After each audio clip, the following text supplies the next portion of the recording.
to chat with you again. Slide is your new single, EP with the same name. On there, you also have songs Youngish, Girl Where He Grew Up, and I Need a Drink. Those are some pretty interesting titles. Tell me first about Girl Where He Grew Up, because that one you released on TikTok in 2021 and it became pretty popular there. Yeah, that was super great. TikTok. It's so unpredictable. It's a really great way to see how music is going to react. And that one definitely reacted. And it was funny because when I posted it on TikTok, we were like not ready to release music at that time. Like we didn't have anything else that we wanted to do. And the label had basically given me a set block, like you're going to release this day. And I had to be patient and wait for that. So when I put that song and everyone's like, release it. I was like, I can't yet. I'm sorry. Just a song that really fell out of me one day. It was a great idea that kind of came from like a conversation. I just knew that feeling so much. And I feel like it's just a really relatable kind of topic. So it was cool to see people react to it then. And now they can listen to it on wherever they get music now. So that's very cool too. That is very cool. And Slide is something totally different, especially the music video. It's got not your typical like beer honky tonking. It's skateboards and skate parks and drinks out of red Solo cups. And tell me how that one came together. Honestly, what's so funny is that when we were writing the song, my producer made some comment. He's like, it's just something you want to like roller skate to. And so when we were writing it, he was putting up YouTube videos of like random people skating to it. And just the way that the music moved with it just felt really cool. And so when we were doing the video, we were like, what if we get, and so the guy Push, who is one of the gentlemen in the video, he was like one of the people we would watch when we were writing the song. And we ended up like getting him in it. He's from Atlanta. Like we like flew him in for it. So it was cool. It's definitely felt like a passion project in that way, where we had this kind of weird vision and what really kind of inspired the song. And then we were able to bring it to life in the music video and had all my friends in it, my dog in it. It was just super fun. Yeah, and it totally fits your style of being like upbeat and boppy and everything like that. But I know you've struggled with mental health. It's something you deal with. It doesn't go away. But your songs are so upbeat, and the last couple of years have not been all that easy on people, especially in the mental health department.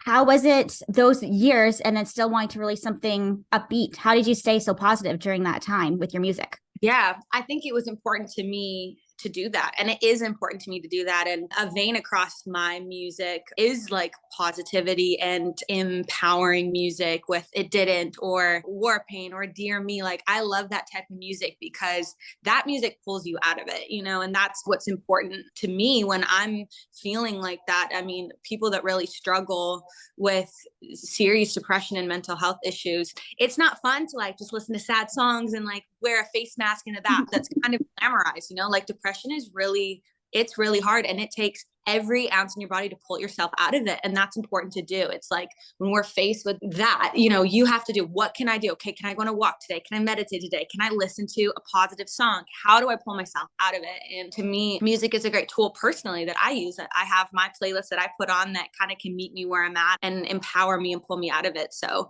over this kind of COVID period too, where it was so heavy, I wasn't really inspired to write sad music. I wanted to write happy music and something that can kind of take your mind off the reality of everything. Mm-hmm.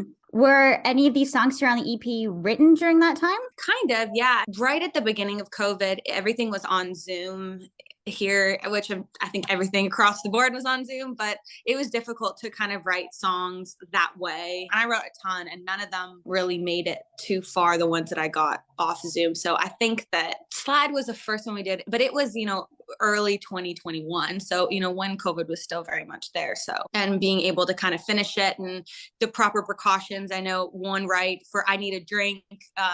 We all got tested before we got together. So we were still doing those kind of precautions before we wrote. That's great. Slide was written with Sam Hunt and Jerry Flowers. How did that happen? Sam Hunt's pretty cool. Yeah, he's pretty cool. My producer called me randomly one day and he was like, me and Sam and Jerry started the song. There's no like real lyric. There's only like this kind of chorus melody. It needs a lot of work, but we just don't feel like it fits Sam. We feel like it has a feminine kind of energy to it. Like just check it out and see if you'd want to finish it. So I was like, oh my gosh. Okay. So I got the track and listened to it. We just worked on it. So we wrote kind of the hook and the lyrics and switched around a bunch of melodies, but the original start of the song was written for Sam. it was kind of cool that they let me jump on it like that. And it's a great, I think, part of the story for sure. Yeah, definitely. What would you say about the songs? Is there a particular order to them? Yeah, I would say it's so funny when writing music. When I first started this, period with my new record label, and they were like, okay, go write, an EP and songs. I was writing so many songs and was so like hyper focused and trying too hard that none of them really were working. None of them felt like me. And it was really this moment where I let go that it started to all kind of come together. So they were all written in like a short kind of period, but it felt like it took 2 years writing of the whole process of it. Slide was the catalyst of the whole project, I think. And then Youngish, I Need a Drink, and then Girl Where He Grew Up was the last one. It's exciting. It must feel great to put out, something. It's been a while, 2.5 years here since you put out new music. Absolutely. Felt really good. Very nerve-wracking as well, too. Kind of feeling like I'd unintentionally stepped away and then kind of going back in and having a new team entirely. And I was very nervous, and I played a bunch of shows in Canada this summer. And I was like, oh my gosh, what if like nobody knows me anymore? No one knows any of my songs. Like everybody hates me. And I was like going through this whole thing, and it was great.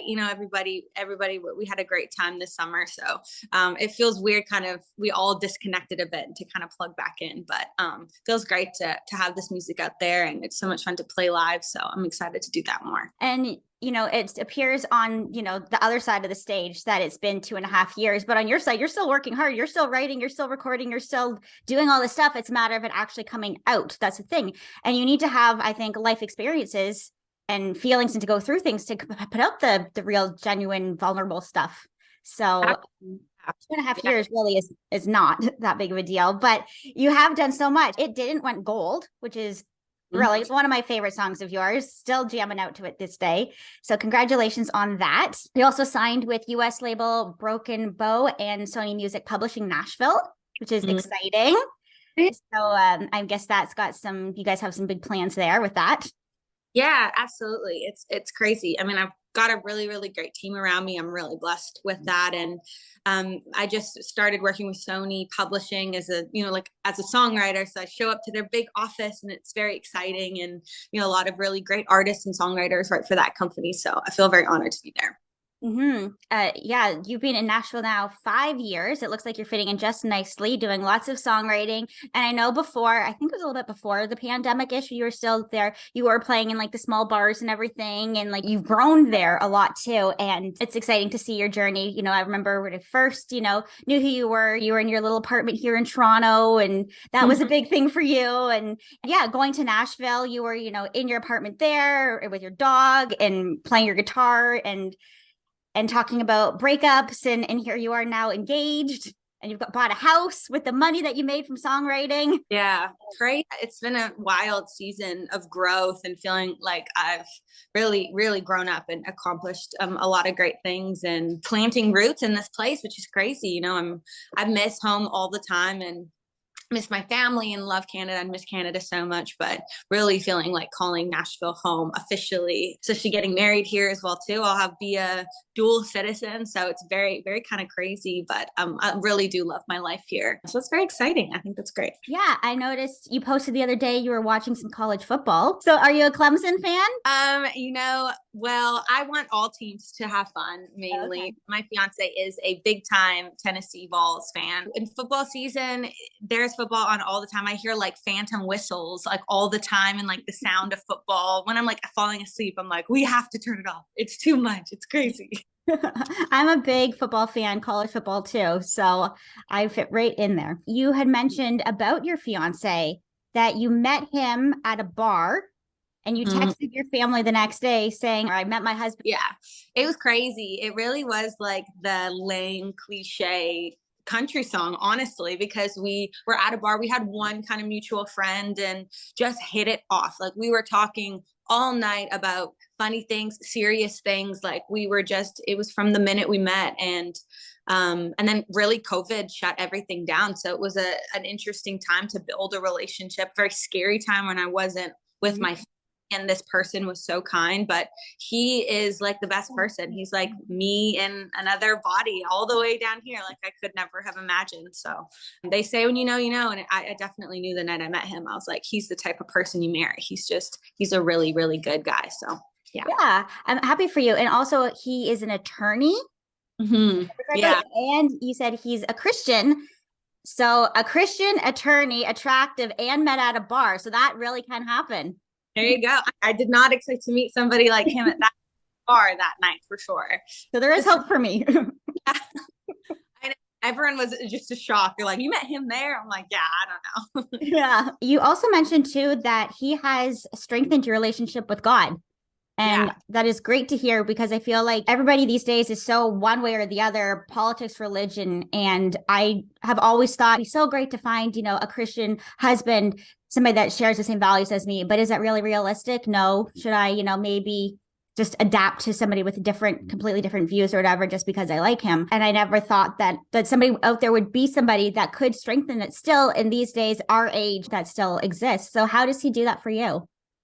Oh, that's a great question. I think too, somewhere like Nashville, where being religious isn't the minority. I think living in different places, there is, more. I mean, it's a Bible Belt, so I do feel like there's a bigger Christian community. So that pool, I think, is just bigger. I spent some time, I worked on my own relationship with God over, the last few years, especially, and remember asking him, like, I would love for you to send me somebody who loves you and that we can build something together, like on this foundation. And I remember praying about that. And I had never dated a believer before as well, even though faith has been so important to me. It is that thing. It's like, well, I want to accept all people and I want, you know what I mean? And I can maybe bring them closer to Jesus and those kind of things. But Yeah. I had been with someone whose faith was their main priority. And now, having been with him, I'm like, why did I ever think that would have been better than this? Because it's amazing to be able to align with somebody on those values and life, and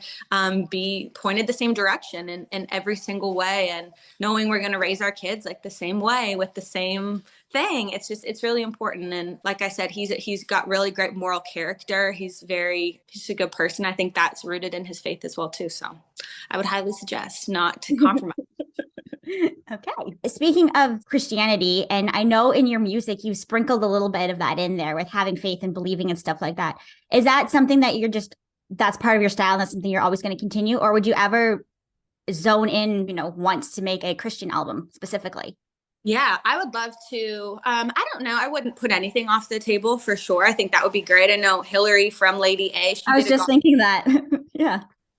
it was so amazing. That's one of my favorite gospel records, honestly. She's so good. I think it would be great to have like a worship song on my album. I think that would be really great. And like I said, I wouldn't take it off the table, but it's a big part of who I am, and I'd love to like include it more. It's a whole other thing. There's a huge CCM community down here, people that just write Christian music for Christian radio, and so it's harder than it looks. There's people that do it professionally. So I've been lucky enough to be in a few of those rights, and it's really great. It's really different than what I'm used to. So I think I got to get a little better at it first, and I'll write some good ones. Maybe. Yeah. I imagine picking out songs for your wedding has got to be extra challenging being in the industry because you hear so much, what you like, what to look for, and there's just so many options out there. How's that going? It's going good. I think, Chase and I have our songs, that we're pretty aligned on, which is good, but it's more important to me than like a lot of the other things. I'm like, we got to have a good band and the songs have to be right. And this is the song that's going to play when we go here, and this song will play right here. And he's like, that's like my number one thing is like, what is the music that'll be played? Is everything like finalized now for the wedding?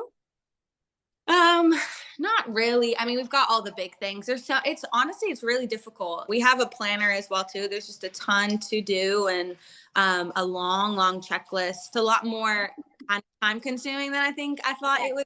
It's like a whole full-time job. I feel like I'm really trying to balance a bunch of things, to be honest. So I think we got the major things, but still picking away at the smaller list. I know your engagement was featured on People. That was really cute.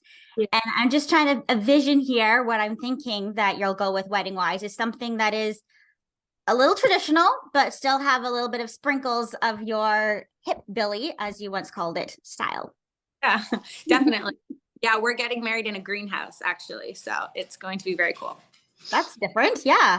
I can't wait to see the pictures for that. You have been, like I said, in Nashville for the last little bit, and it's been a while since you've been in the music scene here in Canada. Missed you at the CCMAs past couple of years. Hope to catch you there this year. Absolutely. Yeah. Definitely want to do all of the things and miss my CC Me family a bunch. So I would love that. Yeah. Well, congratulations on the engagement, and it didn't go in gold. And I'm very excited to see what comes up next for you. You've had a lot going on the past couple of years in positive direction. So I hope that continues. Thank you so much. This is so great. Appreciate it.